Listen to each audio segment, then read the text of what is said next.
কত মায়ের কোল খালি হয়েছে। বাংলাদেশের পুরুষের প্রত্যেকের হাত আমাদের রক্তে নালা। আমরা কি রাজপথ ছেড়ে যাব? কোন সামরিক শাসন মানব? আমরা কি আর বাংলাদেশটা কোনো স্বৈরাচারকে দেখতে চাই? শেখ হাসিনার মতো আর কাউকে দেখতে চাই? তাই তো আছে।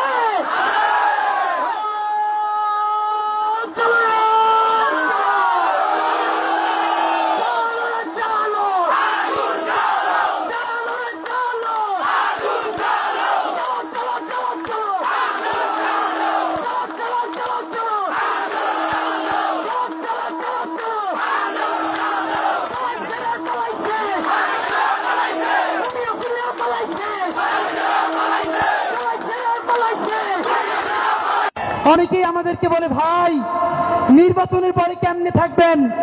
আপনাদেরকে একটা কথা বলি, যাদেরকে আপনারা বড় মাস্তান মনে করেন, এই মাস্তানেরা যদি মাস্তানি হইতো, এই মাস্তানেরা মাস্তানি কইরা হাসিনারে পতন করতে পারত। এরা মাস্তান না, এরা সিটকে চোর, এরা চাঁদাবাজ, এরা ছোট ডাকাত, এরা মাফিয়া, এরা ব্যাংক লুটেরা। বড় অর্থে সার্বভৌমত্ব টিকিয়ে রাখার মাস্তানি করার কোন সাহস এবং শক্তি তাদের নাই।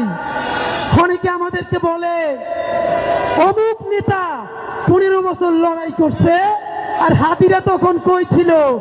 লড়াই যদি করলেন, আপনাদের এত ব্যাংকের ব্যবসা টিকে থাকলো কেমনে? আগামী 24 ঘন্টায় অ্যাকশন দেখবো, অ্যাকশন। সাল্লাল্লাহু ছিঁড়ে ফেলাইতে হবে খানকি। বাংলাদেশের অস্তিত্ব থাকবে না যদি গোপালগঞ্জ বাইতে থাকে।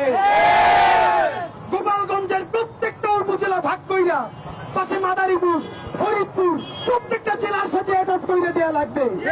বিএনপি আপনারা তো আসলে কিভাবে জেনজি আপনাদের সাথে একাত্মতা হবে? দেখলাম দুদু উনি তো ফ্যাসিবাদ বিরোধী আন্দোলনের নেতা, তিনি বললেন বিএনপির যত কর্মী আছে প্রস্রাব কইরা দিলে নাকি সব ভাইসে যাবে এই অন্য অন্য। আপনাকে বিনীত অনুরোধ করি, গত 16 বছর আপনার প্রস্রাব করতে নিষেধ করছে কেডা? মানে গত 16 বছর আপনি প্রস্রাব করেন নাই কেন? আল্লাহর রাস্তায় বলেন। মানে আবারও বিএনপি কে বলে, জামাত ইসলামী বলে মুরব্বীদের মুখে টেপ মারেন, পিছনে বসাই রাখেন। এই আন্দোলনে যত শহীদ হয়েছে, যত যোদ্ধা, তাদের গ্রুপ, এইজ গ্রুপ 21 থেকে 35, বিএনপি, জামাত ইসলামী সকলে আপনারা তরুণদেরকে সামনে আনেন। এই মুরব্বীদের কি কথা বলে দেখেন, বলে প্রস্রাব করলে ভেসে যাবে। এটা আওয়ামী লীগকেও বললে আমরা জিভে ছেড়ে ফেলতাম। নাসিরউদ্দিন ইউসুফ বাচ্চু তার গেরিলা সিনেমায় দেখাচ্ছে, মসজিদের ইমাম সাহেব বের হয়ে যখন হিন্দু নারীদের উপরে আক্রমণ হচ্ছে, সে এসে ফতোয়ার মতো বলছে এগুলো সব নিয়ে যাও, সব গনিমতের মাল।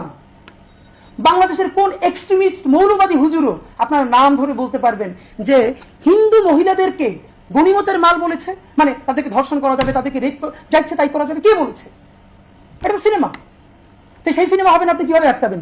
দ্বিতীয় বললাম, আপনি আমাকে বলেন গত 50 বছরে আপনার বাংলাদেশের সিনেমা বানাইছেন কয়টা? কারণ গত 50 বছরে যত সিনেমা হয়েছে, আমি সিনেমায় দেখি, আমি আমার বাপের চেহারা দেখি, যার জ্ঞান তো আমি কোনো অপরাধ করতে বা খারাপ কাজ করতে দেখি নাই, অথচ পুরো সিনেমার সব থেকে বাজে ক্যারেক্টারটা আমার বাপের মুখ। আমার বাপ মানে কোটি কোটি বাঙালি মুসলমান, যার দাড়ি আছে, টুপি আছে। আপনাদেরকে স্পষ্ট বলতে চাই, এই দেশে বিএনপি আছে, জামাত আছে, এনসিপি আছে, প্রত্যেকের সাথে আমাদের ঝগড়াও আছে। জুলাইয়ের প্রশ্নে, স্বাধীনতার সার্বভৌমত্বের প্রশ্নে আমাদের কোনো মতানৈক্য নাই। বিএনপি যতক্ষণ বাংলাদেশের পক্ষে, তারা আমার ভাই। জামাত ইসলাম যতক্ষণ স্বাধীনতার পক্ষে, তারা আমার ভাই।